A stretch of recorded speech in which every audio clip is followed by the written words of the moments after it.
नमस्कार जय जगन्नाथ शुभ सकाळ मु के ओडिशा न्यूज बुलेटिन को आपण स्वागत करुच्ची। आज जुलाई 9 तारिख गुरुवार। आज सकाळ देश विदेश गुड़िकर 20टी मुख्य खबर आसी आसतु सेगुड़ी नजर पकाइबा।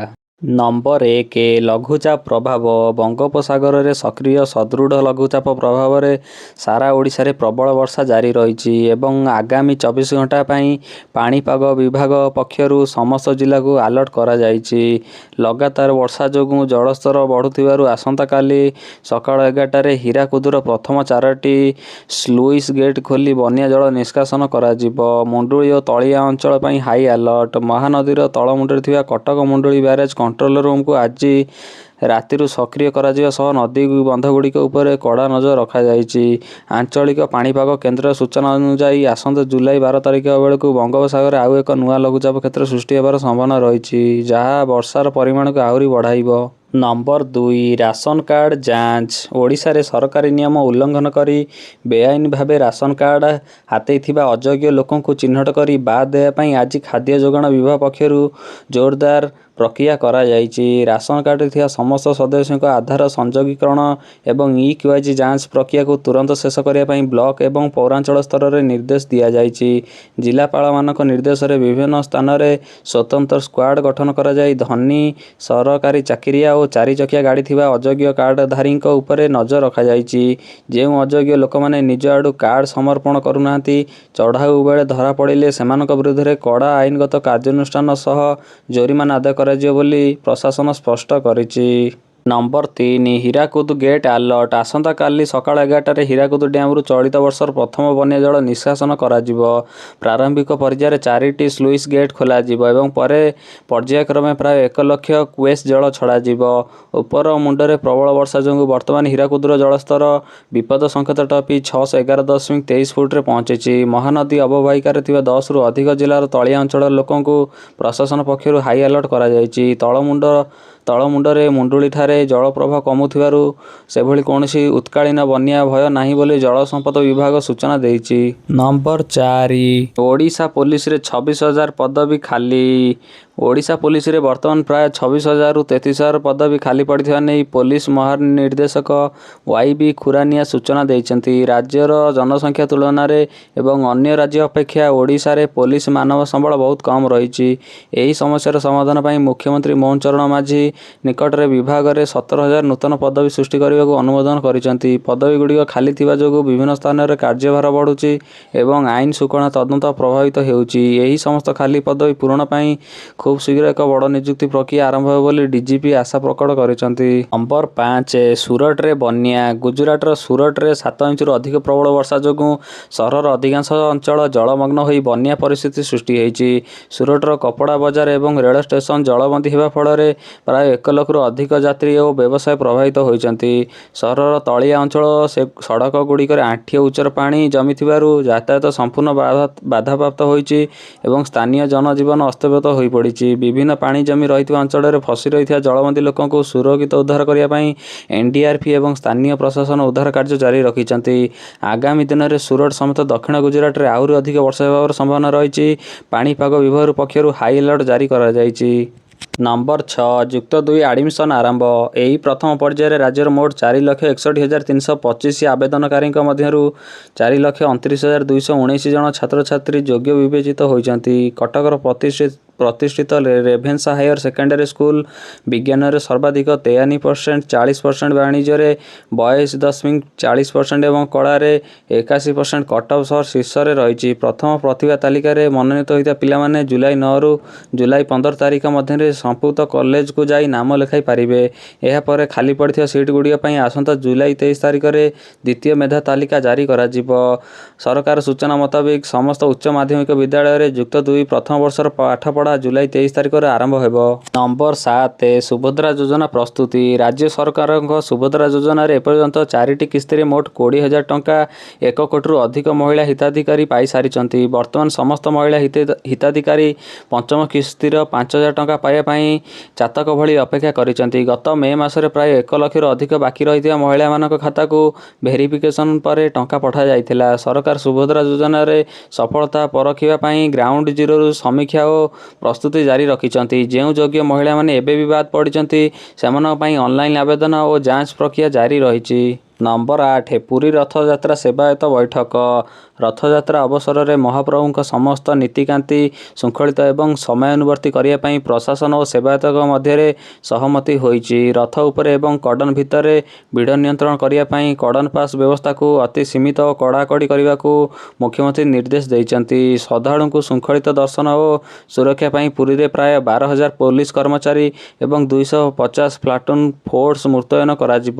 ରଥଗୁଡ଼ିକର ନିର୍ମାଣ ଓ ସୁରକ୍ଷା ଯାଞ୍ଚ ପାଇଁ ଏକ ସ୍ୱତନ୍ତ୍ର ନିର୍ଦ୍ଦେଶକ ଏବଂ ବୈଷୟିକ ଟିମ୍ ଗଠନ କରାଯାଇଛି। ଭକ୍ତମାନଙ୍କ ପାଇଁ ପାନୀୟ ଜଳ, ସ୍ୱାସ୍ଥ୍ୟସେବା, ପରିମଳ ଏବଂ ସାଇବର ଠକେଇରୁ ରକ୍ଷା ପାଇବା ପାଇଁ ସ୍ୱତନ୍ତ୍ର ସଚେତନା ବ୍ୟବସ୍ଥା କରାଯାଇଛି। ନମ୍ବର 9 ଭୋଟର ତାଲିକା ଉପରେ ବିରୋଧୀଙ୍କ ପ୍ରଶ୍ନ। ଓଡ଼ିଶାର ଚିଠା ଭୋଟର ତାଲିକାରୁ 20 ଲକ୍ଷରୁ ଅଧିକ ନାମ କାଟିବାକୁ ନେଇ ବିରୋଧୀ ଦଳଗୁଡ଼ିକ ସରକାର ଓ ନିର୍ବାଚନ କମିଶନଙ୍କ ଉପରେ ବଡ଼ ପ୍ରଶ୍ନ ଉଠାଇଛନ୍ତି।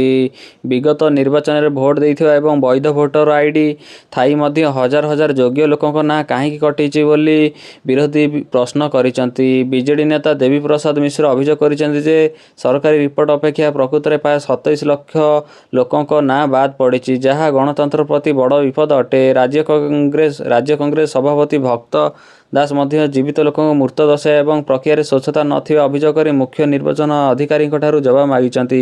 ଏହି ବିବାଦ ଭିତରେ ଯେଉଁମାନଙ୍କ ନାଁ କଟିଯାଇଛି ସେମାନଙ୍କୁ ଆସନ୍ତା ଅଗଷ୍ଟ 4 ତାରିଖ ସୁଦ୍ଧା ଫର୍ମ 6 ମାଧ୍ୟମରେ ଅନଲାଇନ୍ ବା ବିଏଲ୍ଓଙ୍କ ନିକଟରେ ଦାବି ଉପସ୍ଥାପନ କରିବାକୁ ନିର୍ବାଚନ କମିଶନ ସୁଯୋଗ ଦେଇଛନ୍ତି। ନମ୍ବର 10 ଭୁବନେଶ୍ୱର ସ୍ମାର୍ଟ ସିଟି କାର୍ଯ୍ୟାନୁଷ୍ଠାନ। ଭୁବନେଶ୍ୱର ସ୍ମାର୍ଟ ସିଟିର ବିକାଶ ଓ କାର୍ଯ୍ୟାନୁଷ୍ଠାନକୁ ନେଇ ପ୍ରଶାସନ ପକ୍ଷରୁ ଅନେକ ଗୁରୁତ୍ୱପୂର୍ଣ୍ଣ ପଦକ୍ଷେପ ନିଆଯାଇଛି। ପଦକ୍ଷେପ ଭିତରୁ ହାଇଟେକ୍ ଆଲର୍ଟ ସିଷ୍ଟମ ପ୍ରସ୍ତାବ ଏକ ଅନ୍ୟତମ ଅଟେ, ଯାହା ସହରୀ ବନ୍ୟା ଓ ଜଳବନ୍ଦୀ ସମସ୍ୟାର ସ୍ଥାୟୀ ସମାଧାନ ପାଇଁ ଭୁବନେଶ୍ୱର ମହାନଗର ନିଗମ ଏକ ସେନ୍ସର ଆଧାରିତ ଅର୍ଲି ୱାର୍ଣ୍ଣିଂ ସିଷ୍ଟମ ଲାଗୁ କରିବାକୁ ଏନ୍ଡିଏମ୍ଏକୁ ପ୍ରସ୍ତାବ ଦେଇଥିବା ପ୍ରକାଶ କରାଯାଇଛି। ନମ୍ବର 2ରେ ମୋ ସାଇକେଲ ପ୍ରକଳ୍ପର ତଦନ୍ତ କରାଯାଇଛି। କୋଟି କୋଟି ଟଙ୍କାର ସ୍ମାର୍ଟ ସିଟି ଗ୍ରୀନ୍ ପ୍ରୋଜେକ୍ଟ ମୋ ସାଇକେଲର ଶତାଧିକ ସାଇକେଲ ଅବହେଳିତ ଭାବେ ପରିତ୍ୟକ୍ତ ଅବସ୍ଥାରେ ପଡ଼ି ରହିବାକୁ ନେଇ ଗ୍ରାଉଣ୍ଡ ରିପୋର୍ଟ ଜାରି କରାଯାଇଛି। ନମ୍ବର 3ରେ ଟ୍ରାଫିକ୍ ଓ ବେଆଇନ ଗାଡ଼ି ଉପରେ କାର୍ଯ୍ୟାନୁଷ୍ଠାନ। ରାଜଧାନୀର ରାସ୍ତା ସୁରକ୍ଷାକୁ କଡ଼ାକଡ଼ି କରିବା ପାଇଁ ସ୍ମାର୍ଟ ସିଟି ଅଞ୍ଚଳରେ ଫିଟନେସ୍ ଇନ୍ସୁରାନ୍ସ କିମ୍ବା ବୈଧ ପରମିଟ୍ ନଥିବା ଗାଡ଼ିଗୁଡ଼ାକୁ ସିଧାସଳଖ ଜବତ କରିବାକୁ ରାଜ୍ୟ ପରିବହନ କର୍ତ୍ତୃପକ୍ଷ ଏସ୍ଟିଏ ନିର୍ଦ୍ଦେଶ ଦେଇଛନ୍ତି। ନମ୍ବର 11 ବିଜୁଳି ଦର ବୃଦ୍ଧି ଗୁଜବ। ଓଡ଼ିଶା ବିଦ୍ୟୁତ୍ ନିୟାମକ ଆୟୋଗ ଓଇଆର୍ସି ସ୍ପଷ୍ଟ କରିଛନ୍ତି ଯେ 2026ରୁ 2027 ଆର୍ଥିକ ବର୍ଷ ପାଇଁ ରାଜ୍ୟରେ ବିଜୁଳି ଦର ବଢ଼ିବ ନାହିଁ। କିଛି ବିଦ୍ୟୁତ୍ କମ୍ପାନୀ ଓଏଚ୍ପିସି ଓ ଏଫ୍ଟିସିଏଲ୍ ତାରିଫ ବଢ଼ାଇବାକୁ ଆବେଦନ କରିଥିବାରୁ ଦର ବୃଦ୍ଧିର ଗୁଜବ ସୃଷ୍ଟି ହୋଇଥିଲା, ଯାହାକୁ ସରକାରୀ ସ୍ତରରେ ଗ୍ରହଣ କରାଯାଇ ନାହିଁ। ଗ୍ରାହକମାନଙ୍କୁ କୌଣସି ଅତିରିକ୍ତ ବିଲ୍ ଦେବାକୁ ପଡ଼ିବ ନାହିଁ ଏବଂ ପୂର୍ବ ବର୍ଷ ଭଳି ଚଳିତ ବର୍ଷ ମଧ୍ୟ ବିଦ୍ୟୁତ୍ ଦର ସମ୍ପୂର୍ଣ୍ଣ ଅପରିବର୍ତ୍ତିତ ରହିବ। ନମ୍ବର 12 ଭୋଟର ତାଲିକା ହେରଫେର। ଓଡ଼ିଶାରେ ସ୍ପେଶାଲ ଇନଭେଷ୍ଟିଗେସନ ରିଭିଜନ ପ୍ରକ୍ରିୟା ପରେ ଚିଠା ଭୋଟର ତାଲିକାରୁ 20 ଲକ୍ଷରୁ ଅଧିକ ଭୋଟରଙ୍କ ନାଁ କାଟି ଦିଆଯାଇଛି, ଯାହାକୁ ନେଇ ସାରା ରାଜ୍ୟରେ ଏବେ ବଡ଼ ରାଜନୈତିକ ହଲଚଲ ଦେଖାଯାଇଛି। ନାଁ କାଟିବା ତାଲିକାରେ ଗଞ୍ଜାମ ଜିଲ୍ଲା ସବୁଠାରୁ ଆଗରେ ରହିଥିବା ବେଳେ କଟକ ଓ ମୟୂରଭଞ୍ଜ ଜିଲ୍ଲାରୁ ମଧ୍ୟ ଲକ୍ଷାଧିକ ଲୋକଙ୍କ ନାଁ ବାଦ୍ ପଡ଼ିଥିବାରୁ ଭୋଟରଙ୍କ ମଧ୍ୟରେ ତେଜୁଛି ଅସନ୍ତୋଷ। ଏହି ଭୁଲ ସଂଶୋଧନ ପାଇଁ ଜୁଲାଇ 5ରୁ ଅଗଷ୍ଟ 4 ତାରିଖ ପର୍ଯ୍ୟନ୍ତ ଆପତ୍ତି ଓ ଅଭିଯୋଗ ଦାଖଲ କରିବାକୁ ସମୟ ଦିଆଯାଇଛି ଏବଂ ନୂଆ ଭୋଟରମାନେ ଫର୍ମ 6 ପୂରଣ କରି ଆବେଦନ କରିପାରିବେ। ନମ୍ବର 13 ମହାପ୍ରଭୁ ଜଗନ୍ନାଥଙ୍କ ଚଳଚ୍ଚିତ୍ର। ପୁରୀ ଗଜପତି ମହାରାଜା ଦିବ୍ୟସିଂହ ଦେବ।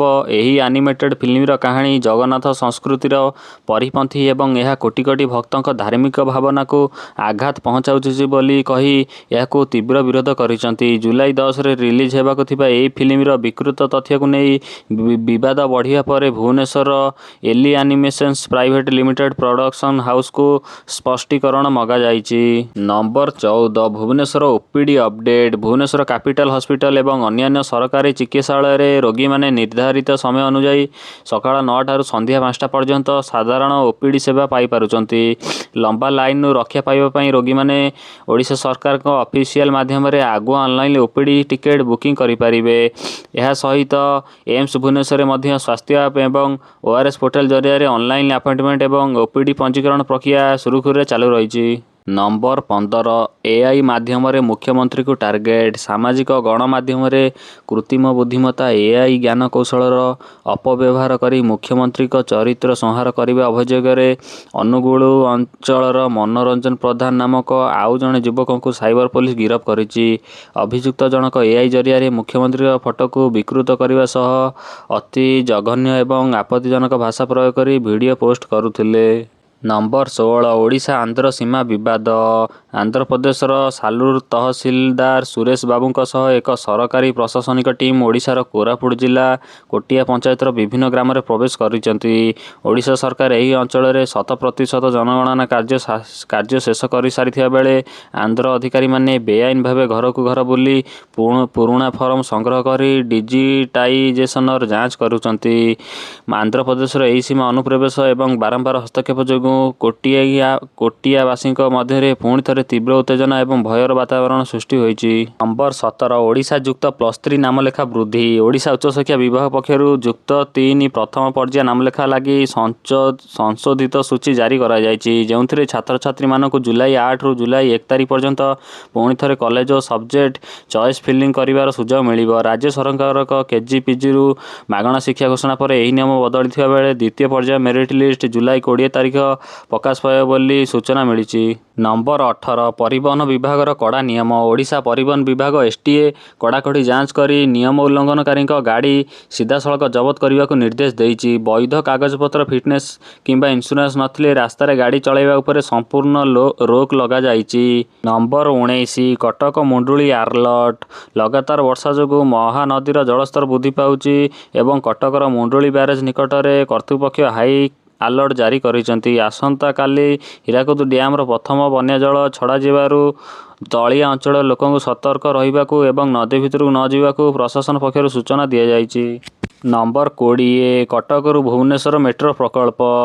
ଭୁବନେଶ୍ୱର କଟକ ମେଟ୍ରୋ ପ୍ରକଳ୍ପ ସ୍ଥଗିତ ରହି ନୂତନ ରୂପରେଖ ଓ କେନ୍ଦ୍ରୀୟ ନୀତି ଅନୁଯାୟୀ ପୁନର୍ଗଠନ କରାଯାଉଛି। ରାଜ୍ୟ ସରକାର ପୁରୀ, ଭୁବନେଶ୍ୱର, କଟକ ଓ ପାରାଦୀପକୁ ଯୋଡ଼ି ଏକ ବୃହତ କରିଡର ପାଇଁ କେନ୍ଦ୍ରକୁ ନୂଆ ପ୍ରସ୍ତାବ ପଠାଇଛନ୍ତି। ବର୍ତ୍ତମାନ ଟ୍ରାଫିକ୍ ସମସ୍ୟାର ତୁରନ୍ତ ସମାଧାନ ପାଇଁ ଫ୍ଲାଏଓଭର ଏବଂ ରାସ୍ତା ସମ୍ପ୍ରସାରଣକୁ ଅଗ୍ରାଧିକାର ଦିଆଯାଉଛି।